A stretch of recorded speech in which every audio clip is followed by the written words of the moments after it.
If you're a fan of action movies like John Wick, you're in for a treat. Get ready for an incredible mix of action and comedy with Sakamoto Days. Sakamoto Days is a hilarious and action-packed manga featuring themes of friendship, perseverance, and overcoming challenges. The story follows Taro Sakamoto, a legendary hitman who left his deadly past behind for a quiet life. Now, he runs a convenience store with his family. Despite his chubby appearance, Sakamoto's skills are as sharp as ever. Can he protect his loved ones from lurking dangers? Let's find out. The story begins as Sakamoto's store is introduced. There are children playing who notice poop on the street, thinking it came from aliens. Meanwhile, inside, a storekeeper is busy eating noodles. Taking a look back, there is a hitman considered the GOAT or greatest of all time, named Taro Sakamoto. It is seen that someone falls from a building, while numerous armed men recognize Sakamoto and believe he must be killed. He runs towards them extremely quickly, even managing to decapitate one, much to the shock of his companion. It's quite astonishing, almost like John Wick, how he defeated so many enemies alone. All the bad guys feared Sakamoto, and he was respected by other hitmen. However, one day, something happened that changed his life. At a convenience store, he met a beautiful woman, and it was love at first sight. Because of this, he chose to retire and left his life as a hitman for love. They got married and soon had an adorable child. With his new life, the once sleek and muscular hitman gained weight and his appearance changed. Outside Tokyo, Sakamoto's store can be found. A man outside mentioned he was looking for Sakamoto. Inside the store, a child had drawn a target on the door and told Sakamoto that if he hit the target with his bow, he should be given free juice. The child was excited to play. The former hitman Taro Sakamoto was sitting while his wife Aoi watched over their store. She noticed that the boy was visiting their shop frequently. As the boy was picking up his bow from the floor, he lost balance, causing the contents of his bag to spill out. Coincidentally, a man walking in front of him got splashed. Clearly annoyed, the man grabbed the boy angrily, pointing out the stain on his white pants. Aoi was concerned and asked her husband what they should do. Just as the man was about to hit the boy, Sakamoto quickly intervened, showing his immense strength. He grabbed a pin. In his mind, he wanted to stab the man in the neck. However, he just walked away and called Sakamoto Porky. The boy, in tears, thanked him. In Sakamoto's mind, he almost killed the man. Someone then complimented his action. He saw how Sakamoto targeted the man's carotid artery with the pin. This person introduced himself as Shin, the clairvoyant, meaning he has a supernatural ability to see the future or things not visible to others. It had been quite some time since they last met. Suddenly, he was punched. Shin was shocked because Sakamoto's first thought upon seeing him was to kill him. Shin reiterated that he was Shin, who used to work for him. Sakamoto was annoyed by his sitting there. Shin's ability is to read others' thoughts. When the two talked outside the store, Shin confirmed the rumors that upon retiring as a hitman, Sakamoto had opened a store. Shin urged him to return to the world of hitmen, but Sakamoto did not respond. Shin lamented that it was a waste of his abilities, and also noted that he had gained weight.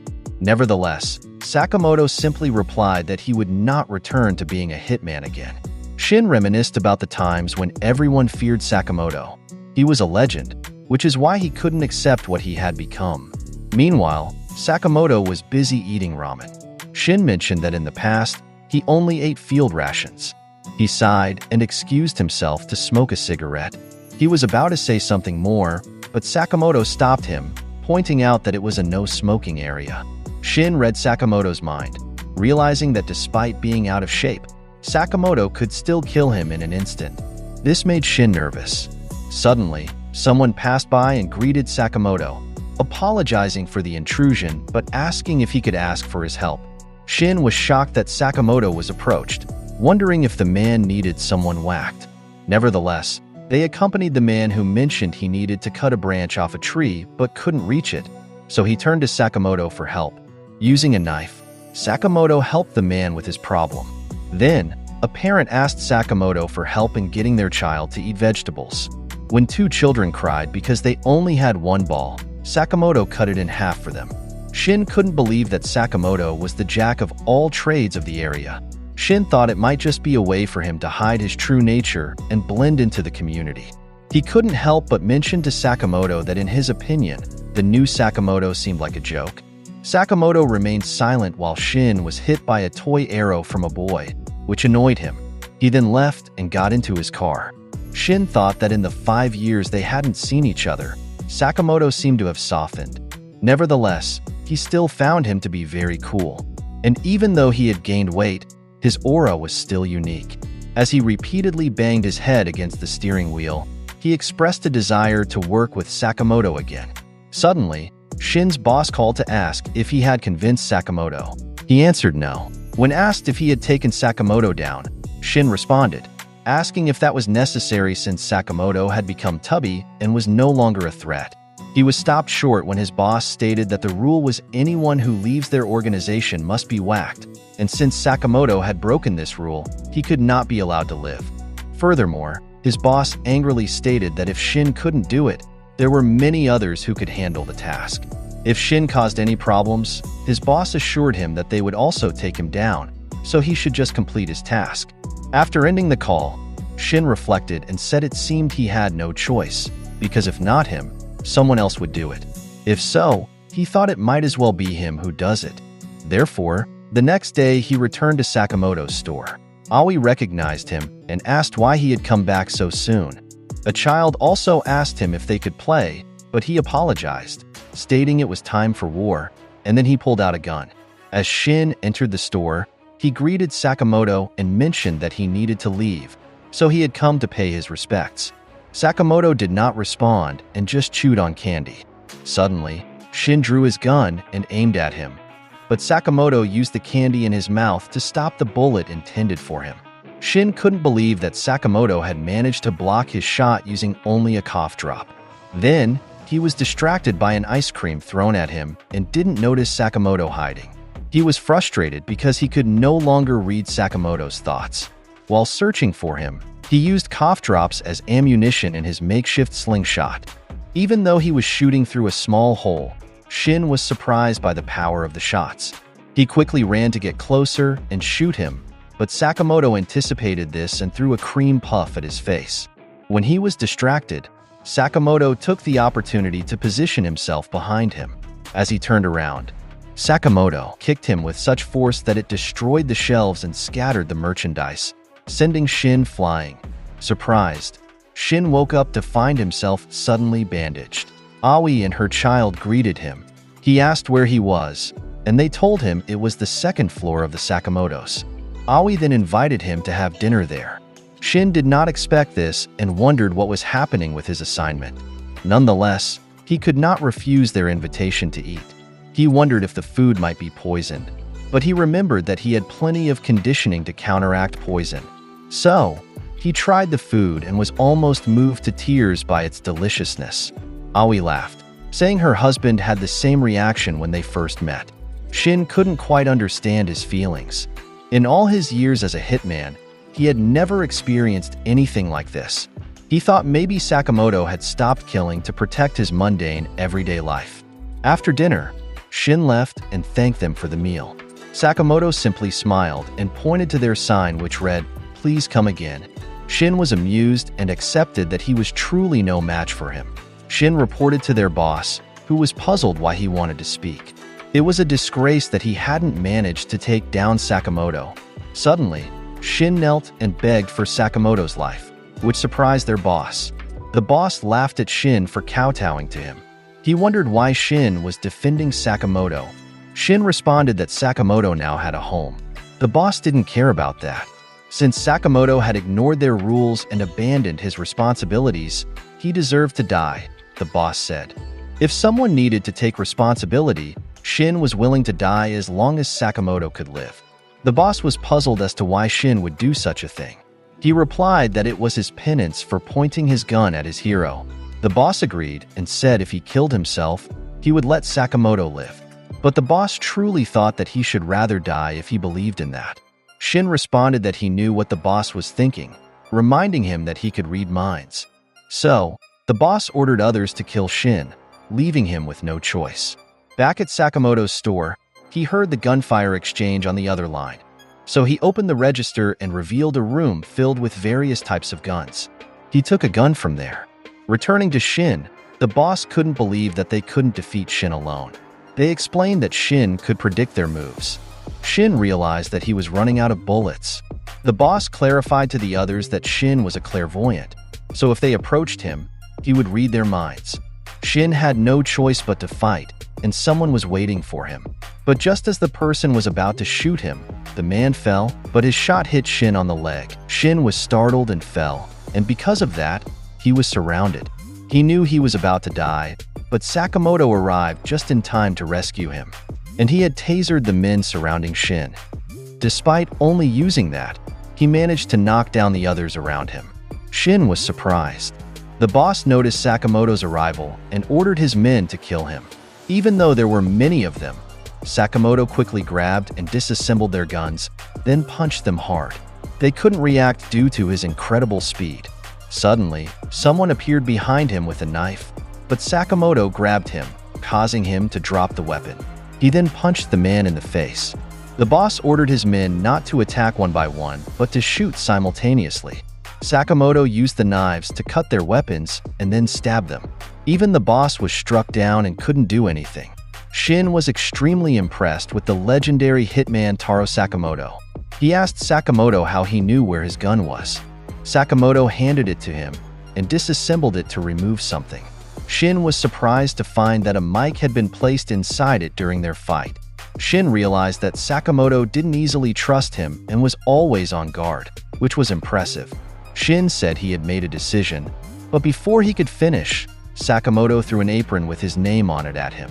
He offered Shin 800 yen, or $8.50 per hour, plus extra for overtime. Shin couldn't believe it even as they returned to the store. He put on the apron and stood with Sakamoto at the store.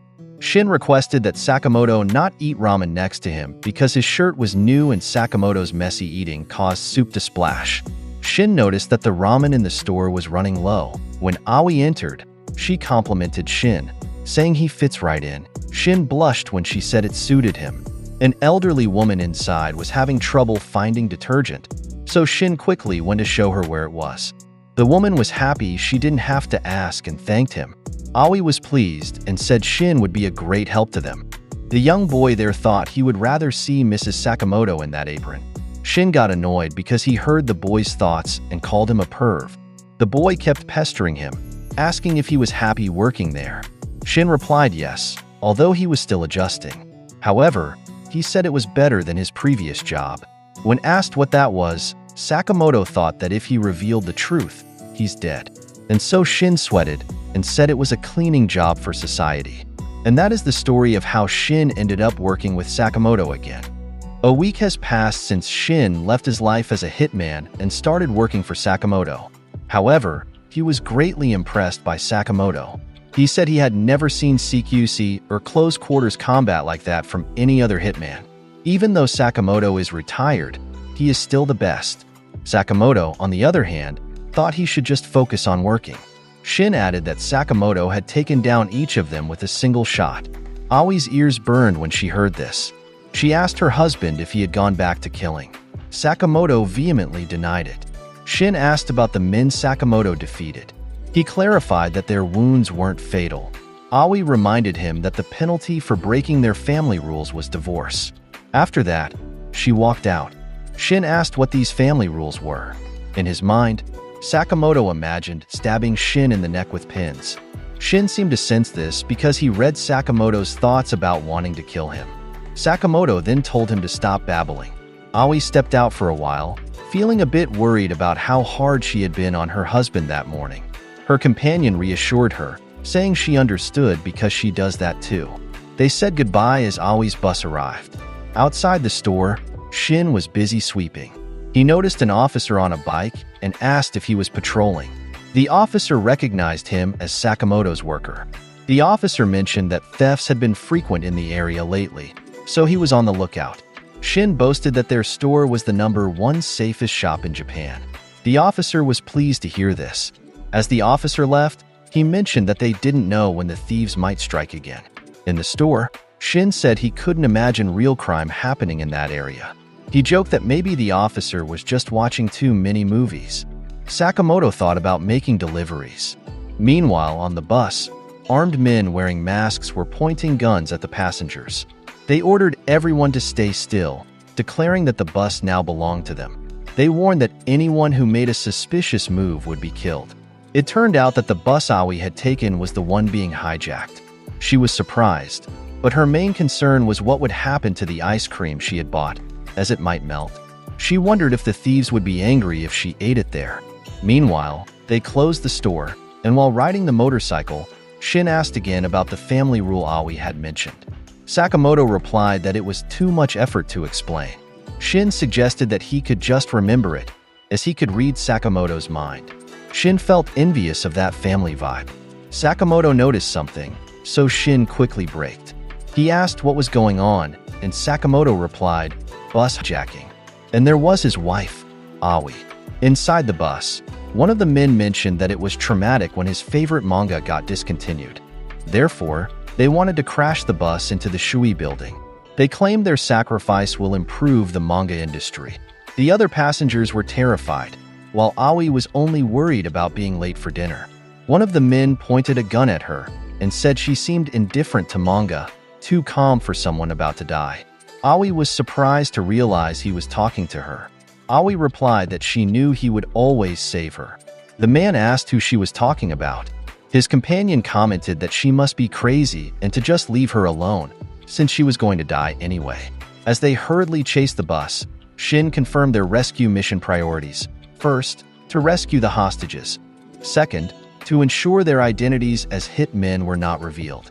Sakamoto added that no one should die and that they couldn't inflict fatal injuries.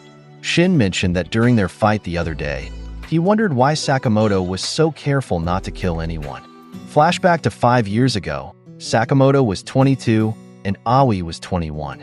Sakamoto was covered in blood, so Aoi knew he had killed someone again. He replied that he was just doing his job. Aoi couldn't accept this, questioning why he would do something so terrible.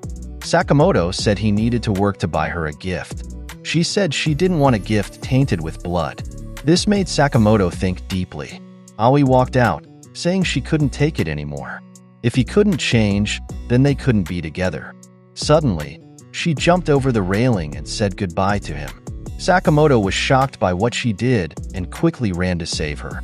In his haste, he broke the railing, which puzzled the onlookers. Aoi thought they were going to die, but fortunately, there was snow. She looked at Sakamoto and said he would surely be sad if she died. She asked if he understood that just as he wanted to save her, others felt the same way.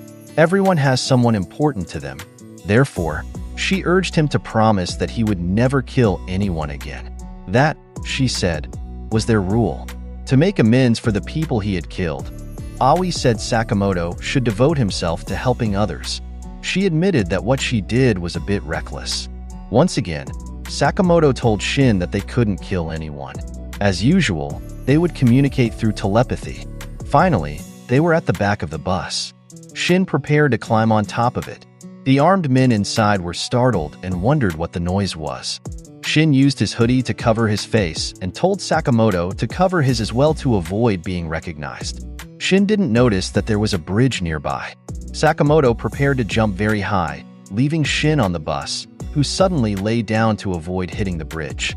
However, his motorcycle was damaged because of it. Shin looked for Sakamoto and was surprised to see him jumping from house to house. He realized that Sakamoto intended to get ahead of the bus and got the message. Sakamoto was startled when some children playing saw him as he jumped down in front of them. Shin suddenly entered the bus through the window, breaking it to get inside, startling everyone there. He grabbed the bus handle and attacked the criminals. He hit one in the neck and threatened to break another's arm if he didn't stop the bus. Shin looked at the driver, who asked for help, saying he couldn't remove his foot from the gas pedal because of the chains. Shin woke up the criminal to remove the chains. He then reported to Sakamoto that the bus couldn't be stopped. "No problem," answered Sakamoto, wearing a girl mask on his head. Holding a traffic sign, he declared that he would be the traffic stop. He used the traffic sign and with all his strength, stopped the moving bus. Since the driver's foot was still on the gas, the bus kept going forward. The passengers saw someone blocking the front. Finally, the bus came to a stop. Sakamoto climbed inside to find his wife. The people inside couldn't believe it and were scared of him. Meanwhile, Shin checked if the men were still alive. When asked if she was okay, Aoi said she wasn't scared because she knew he would come to the rescue.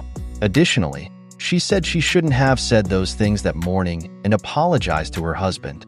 Sakamoto just smiled and mentioned Article 12 of their family rules, treating each other to a special dinner whenever they had a fight that day. Sakamoto said he would take care of it. It was shown again that when they were younger, Sakamoto had promised to devote himself to helping others from that day on. The couple made up. Back at the Sakamoto store, while the family was eating the next day, the bus jacking incident was shown on TV.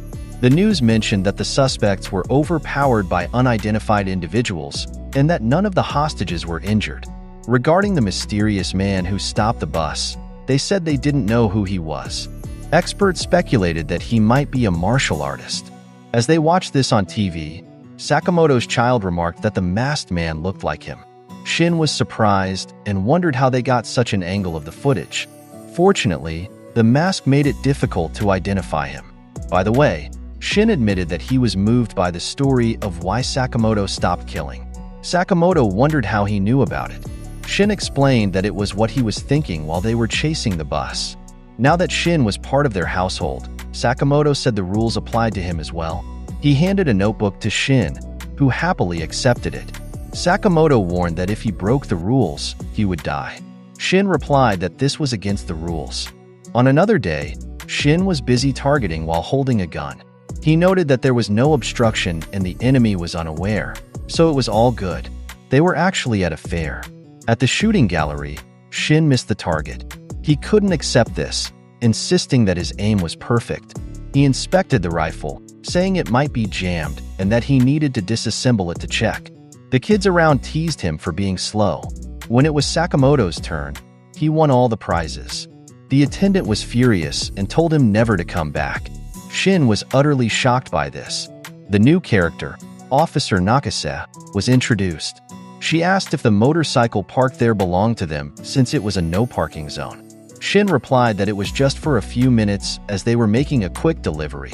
The policewoman noted that there were many children outside and that adults should be responsible. Shin noticed the newspaper, where the headline was about Sakamoto. The police were looking for information about the mysterious masked man. The officer mentioned that it was a hot topic in the town. A masked hero who saved people from the bus jacking incident. Both Shin and Sakamoto pretended to be clueless about it. Suddenly, her mood changed, and she said she couldn't forgive that. She questioned what kind of hero uses violence and vowed to make sure they were arrested. Sakamoto and Shin were shocked by her anger. They decided to leave, and as they walked away, Shin remarked that at least none of the passengers were injured. He then said they'll get back to making deliveries. The policewoman suddenly approached and asked how he knew that none of the passengers were hurt, as that information wasn't public knowledge. Shin said it was just a hunch. He was only hoping that everyone was okay, considering there were elderly people and others on the bus. Officer Nakase was suspicious, feeling that he seemed to know a lot. Sakamoto thought Shin should keep quiet. When the officer turned around to report the two suspicious individuals, Sakamoto and Shin suddenly ran.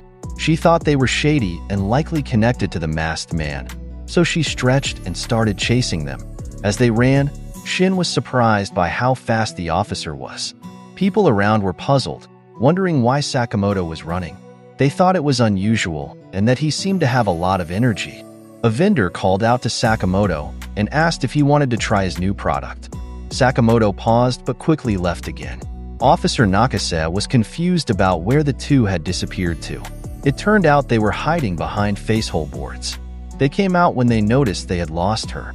While Sakamoto enjoyed eating mitarashi dango, a child noticed them and laughed, catching Nakase's attention. Shin removed his facehole board, but Sakamoto's board got stuck. Shin asked what they should do while Sakamoto was busy trying to get the board off his face. Suddenly, Sakamoto quickly avoided something and placed his dango sticks in front of it. Nakase noticed and dodged it, but she ended up stepping into wet paint.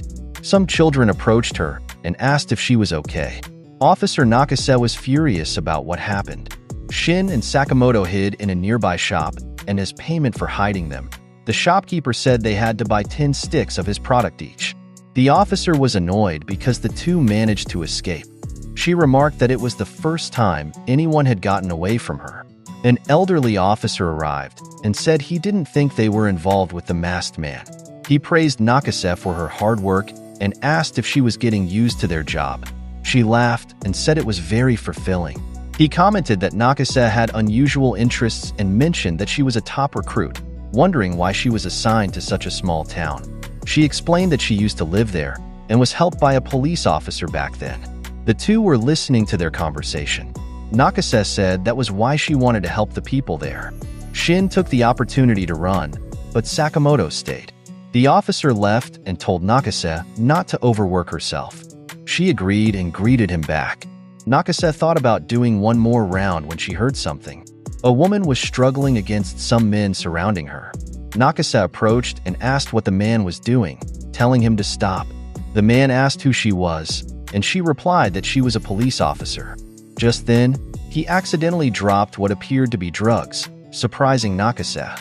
At that moment, more men arrived and asked what the commotion was. Loud noises were suddenly heard in the area, and Shin noticed this when they got home. Meanwhile, Sakamoto was happily enjoying his yakitori.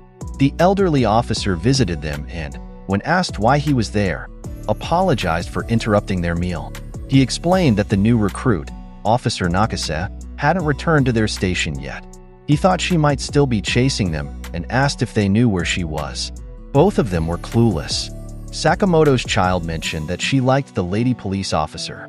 When asked, she replied that one time when she got lost, the officer gave her a piggyback ride home and a triple scoop ice cream.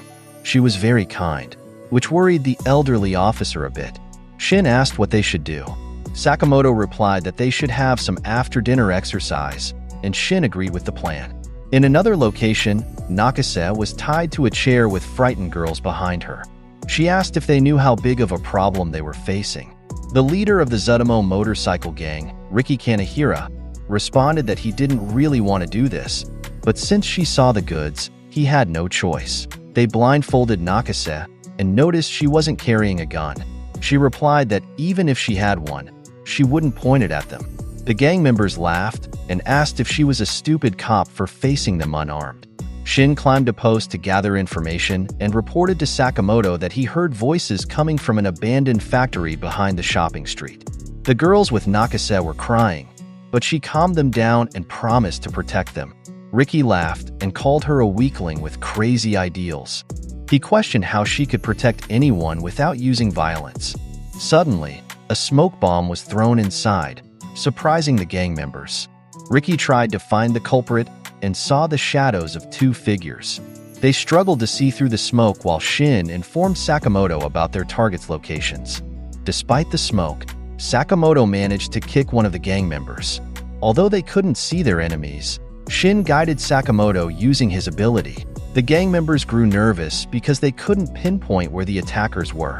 Suddenly, they emerged from the smoke, directly attacking and hitting the gang members with blows, punches, and kicks. Even though the gang members were numerous, they were no match for Sakamoto and Shin. They took down each one, and eventually, they had defeated them all. Nakase was surprised by the sudden silence and wondered what was happening. Riki, frustrated, blamed the police officer for everything. Just then, Sakamoto arrived and punched him. When Nakase fell from the chair, her blindfold came off. Shin panicked because Sakamoto wasn't wearing a mask. Nakase saw him as a strong man and asked who he was. Shin shouted in surprise because Sakamoto had slimmed down. The two of them then ran away to escape. Nakase stopped them, surprised because she found his face familiar. The next day, at the Sakamoto store, Shin was astonished to see that Sakamoto was back to his chubby self while busily eating a sandwich. Shin wondered if Sakamoto had really burned that many calories yesterday. At the police station, the elderly officer was surprised to see Nakase suddenly doing weight training. She explained that she was angry because she felt helpless the previous day. She tried to recall who the man with glasses was, feeling like she knew him. Meanwhile, Aoi was furious with her husband, who apologized to her. Shin thought that Sakamoto looked better when he wasn't so big. The two were seen in Nikita Chinatown. Shin was excited because the place was so large. Sakamoto remembered his wife's instructions not to forget what she had asked him to buy if they passed through there, including something for their daughter, Hannah. Shin wondered why they had to go there just to buy stock for the store. Sakamoto thought to himself that there was a limit of 50 divine pork buns per customer. Shin was surprised to learn that this was their goal. Sakamoto was happy because, finally, he got something for his wife and daughter. Suddenly, someone jumped in front of them, startling Shin. Sakamoto caught the woman, but the carefully guarded gift he was carrying was damaged. They were concerned about what to do about the requested divine pork buns. Chasing the woman who had jumped were several men. They called her a stray cat, running around everywhere. One of them threatened to hurt her so she wouldn't be able to run again. This mysterious woman was Lu Xiaodong. She called them slugs and said they would never catch her.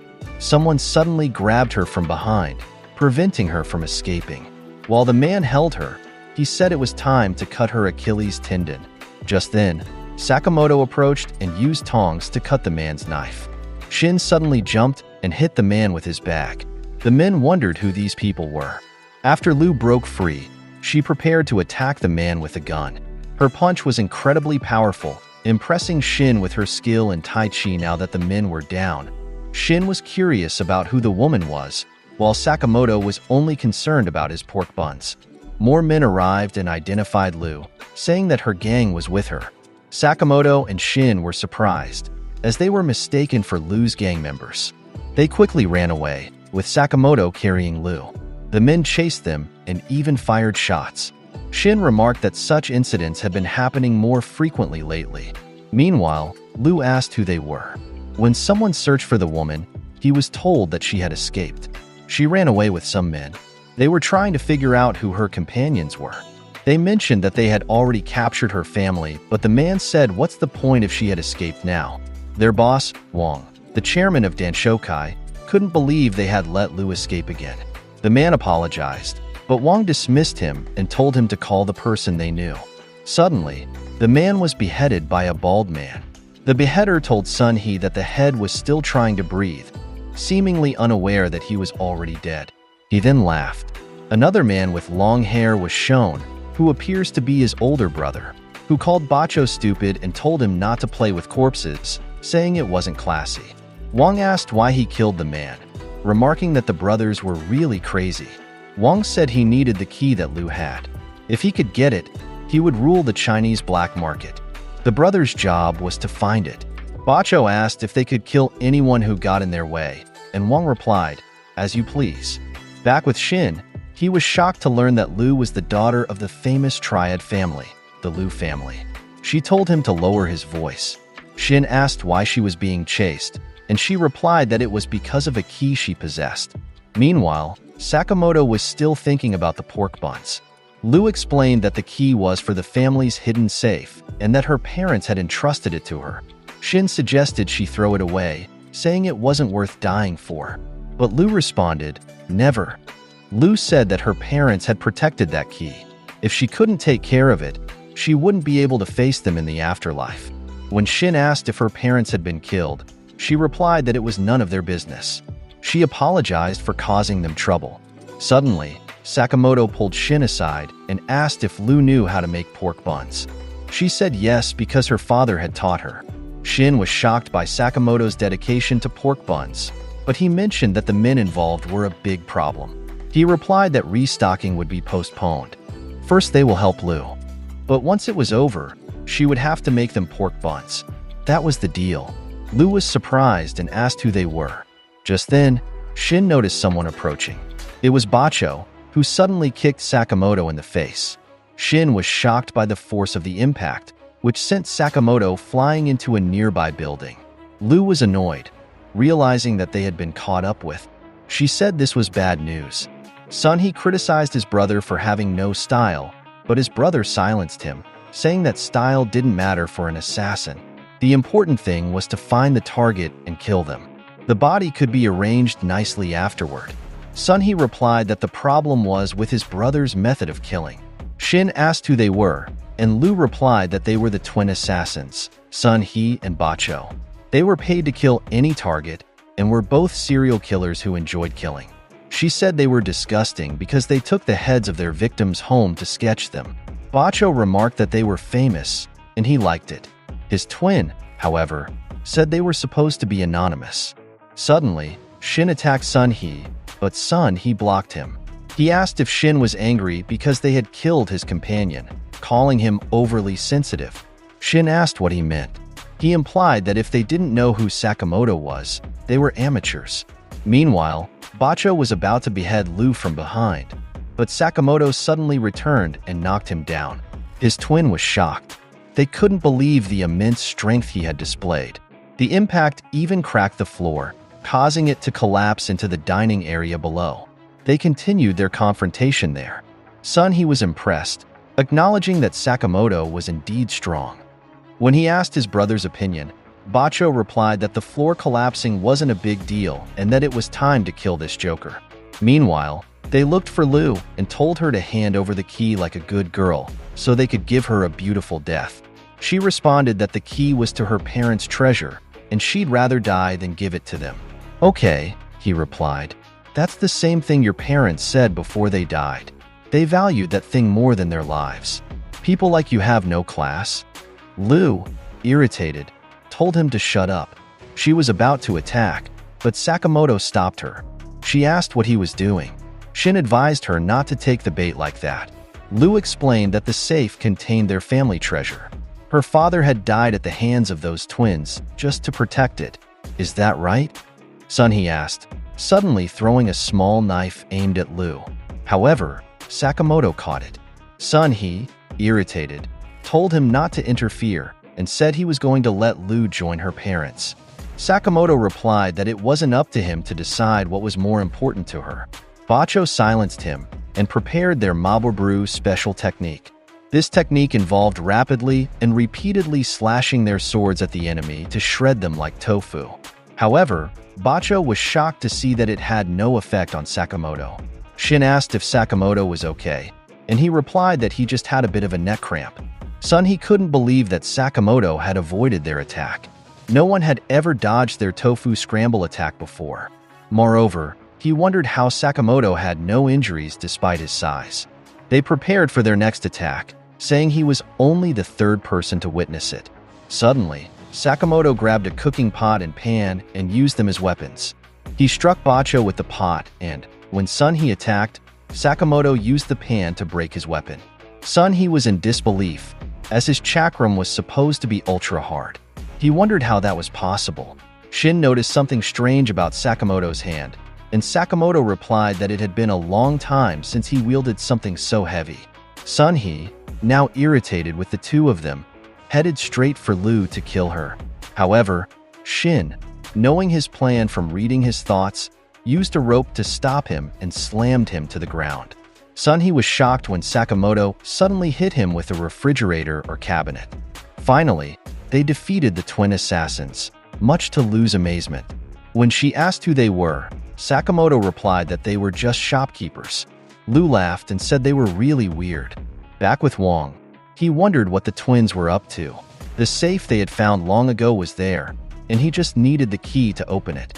Suddenly, Shin and Sakamoto arrived, announcing they had a special delivery.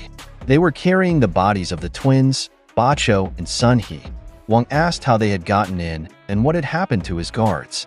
Lu suddenly appeared behind him, telling him to be quiet and not to speak. Wong, nervous, apologized and pleaded with Lu, saying he would do whatever she wanted if she spared his life. Lu responded that his apology couldn't bring her parents back and that he should pay for his actions in hell. Lu then knocked Wong down. Shin asked if that was enough and prepared to attack further, but he was startled when he sensed Sakamoto's intention to kill him. Lu replied that it was enough. Lu said that if she killed everyone who wronged her, it would never end. Her father taught her that the best revenge is to live happily. The two stood by while Lu struggled to open the safe. Shin, who called her China, asked why it was taking so long. She replied that her name was Lu Xiaotan and explained that the safe was old and hard to open. When it finally opened, Shin and Sakamoto entered before Lu. They were astonished to find it filled with gold, silver, treasures, and jewelry. There were also books, CDs, and toys. Everything seemed to be there. Shin noticed a notebook containing an inventory of the contents. He remarked that it was the #1 treasure of the head of the Lu family for a long time. In other words, different generations treasured different things. It seemed the second family head loved manga. Lu wondered what her father's treasure might be. When they looked, they found a bottle of sake. The note said he would drink that sake when his child grew up. Lu teared up upon reading this, while Shin was curious. Lu said that it was the most delicious sake in the world. As a token of gratitude, she'll treat them a glass. Shin was excited and hoped it would taste great. Meanwhile, Sakamoto was still carrying the pork buns. Shin wondered why he still had them and blamed Lu for them being crushed. However, when he tasted them, he said they were still delicious despite being smashed. After that, Lu started working at Sakamoto's store. Shin was surprised and asked Lu what she was doing. She replied that she had no other place to work. Shin pointed out that she had plenty of wealth. Lu said she couldn't just sell their family treasure and called him a moron. Annoyed, Shin complained about the disorganized products on the shelves. Lu retorted that he shouldn't be so strict, saying people would still buy them. Shin argued that she should not put detergent in the refrigerator. Meanwhile, Sakamoto silenced them, saying he had a headache from his hangover. The next day, Shin was furious because Lu was late. She retorted that he was too uptight and that she was only a little late. But he argued that it wasn't just a little. She was 2 hours late. Moreover, she showed up to work in pajamas and a jacket. She explained that putting together her look for the day took a lot of time. Shin guessed that Lu had probably never worked a day in her life. However, she corrected him, saying she had worked before. When asked what she did, she replied that she helped her father by digging and burying mysterious sacks. Shin urged Sakamoto to fire Lu, saying she didn't fit the peaceful vibe of the store. Lu asked what peaceful vibe Shin was talking about. Shin shushed her, saying they were working on it. Sakamoto told Shin that wasn't nice and told Lu she should apologize when she's late. Shin was shocked that Sakamoto spoke up. Sakamoto asked why they were staring at him, saying they looked like pigeons hit by .22 long-range bullets. He sent them back to work, assigning Shin to outdoor cleanup while Lu was to finish stocking the pork buns. Lu commented that it wasn't normal for Sakamoto to be so talkative today. Shin was sweating because, in all the years he'd known Sakamoto, he'd never heard him talk that much. Normally, even his thoughts were barely expressed. Sakamoto wondered what they thought of him, saying that he was human too. Suddenly, he thanked them for everything. Not only had his speech changed, but his entire personality seemed different. Just then, another Sakamoto arrived. The two were utterly confused, seeing two Sakamotos in front of them. The new arrival walked past the other Sakamoto and sat down in his usual spot.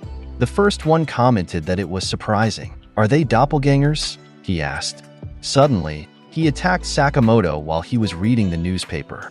Unlike Shin, who was visibly nervous, Sakamoto didn't seem surprised. Sakamoto dodged and grabbed a cutter, while the other one pulled out a gun. Sakamoto got the doppelganger cornered with the cutter, and he remarked that it had been a long time since they last saw each other. It was revealed that his attacker's name is Nagumo. Nagumo reverted to his original appearance and replied that he was happy Sakamoto's moves were still sharp. Shin was taken aback not only by the sudden change in Nagumo's appearance, but also because he had been fooled, unable to read Nagumo's thoughts. When Nagumo looked behind him, he burst out laughing at the clueless expressions of the two. He apologized, saying he didn't expect to fool them so easily. Shin grabbed him and asked Sakamoto who he was. Lu, annoyed, suggested they put him in a bag. Nagumo introduced himself, saying he worked at the supermarket across the street and that he was friends with Sakamoto. He claimed to be 18 years old. Shin was shocked that they were friends and that he was so young. Lu pointed out that there's no supermarket across the street. Sakamoto thought to himself that Nagumo used to be his colleague when he was a hitman and that his real age was 27. Furious, Shin and Lu started kicking Nagumo for lying. They tied Nagumo to a chair, and he revealed that there was now a bounty on Sakamoto's head worth 1 billion yen. Lu didn't believe it, and Shin agreed, pointing a gun at Nagumo. Shin said it was impossible. Even a grade school kid wouldn't tell such a lie. But Nagumo insisted it was true. It was officially decided at the Assassins' Conference yesterday, and it would be listed tomorrow. However, the rumor was already spreading among hitmen that the legendary assassin was back in business. Just then, a delivery man arrived to deliver pizza.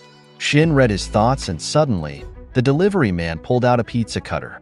He was actually an assassin known as Pizza Nakajima. He boasted about how easily he had gotten inside and said they would now become pepperoni on the chopping block. He warned them not to move, or he would ruin Nagumo's face. Shin and Lu were shocked, while Sakamoto remained unbothered, calmly eating the pizza. The assassin grew annoyed because Sakamoto didn't seem to care, even though he was about to kill his friend. Sakamoto sighed while enjoying the cheese pull on his pizza.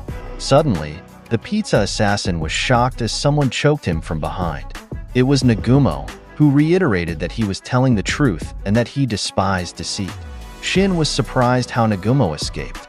Sakamoto told Nagumo not to kill the assassin, so he released him. He couldn't believe that Sakamoto still had a no-kill policy. He questioned if Sakamoto thought he could defeat him and the other assassins like that. Though they were now on guard, Nagumo said he was just joking and wouldn't get involved. He explained that their specialization was avoiding assassination, and Sakamoto knew that. As he left, Nagumo mentioned that he missed the days when they used to work together.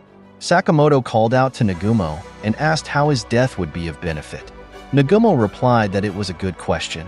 Their job was just to follow orders, not to question them. However, he noted that Sakamoto wasn't being discreet for a retired guy, calling him stupid for wiping out the Danshokai triad. Lu then asked if there were more guys like the pizza assassin. Scratching his head, Nagumo said they wouldn't see any more small-timers like him. That guy was a total amateur. He left, carrying the body of the pizza assassin, and said, "Nice seeing you again, Sakamoto." He wanted to say goodbye to him before he gets wiped. Shin chased after Nagumo but was shocked when he suddenly disappeared. He wondered if Nagumo was an ally or not. Lu, on the other hand, thought it might be better to return to her own country, but she wasn't sure which place was safer. Sakamoto noticed something in the pizza box. There was a camera inside. The people watching commented that they should find a new gopher or errand boy since there was an issue with the pizza boy. Some couldn't believe that there was a 1 billion yen bounty on Sakamoto, whom they referred to as Tubby. They remarked that the black-haired man seemed even more dangerous. One of them said to ignore that for now, as they were craving pizza. They underestimated Sakamoto, thinking they just needed to figure out the time and place where he would be vulnerable. They believed they could outwit him because that was how the Dondakai operated. Another person mentioned that Sakamoto was a former member of the Order, warning that if they made any mistakes, they would all be wiped out. Someone else questioned whether the Order was just an urban legend. They pointed out that Sakamoto retired 5 years ago, so that shouldn't be a problem. Suddenly, they heard someone speak and issue a threat, startling them. It was Sakamoto, who was pointing a gun at the camera they had planted in the pizza box. He warned that if they continued to pursue him, they should be prepared to see hell. They were shocked that he noticed their camera so quickly. One man, however, got excited at the mention of hell, saying he was looking forward to it. Sakamoto then shot the camera, cutting off its signal. Outside the store, Shin was worried. He said that if what Nagumo said was true, more assassins like the pizza assassin would come. He asked what they should do. Sakamoto replied that there was no point in worrying. Since they didn't know who the enemy was, it was better to stay home and lie low. Sakamoto's wife arrived and asked him if he was ready for tomorrow. Sakamoto wondered what was happening tomorrow, and Shin asked Hana why she's wearing an ear headband. Hana approached excitedly and said that they would meet Sugar tomorrow.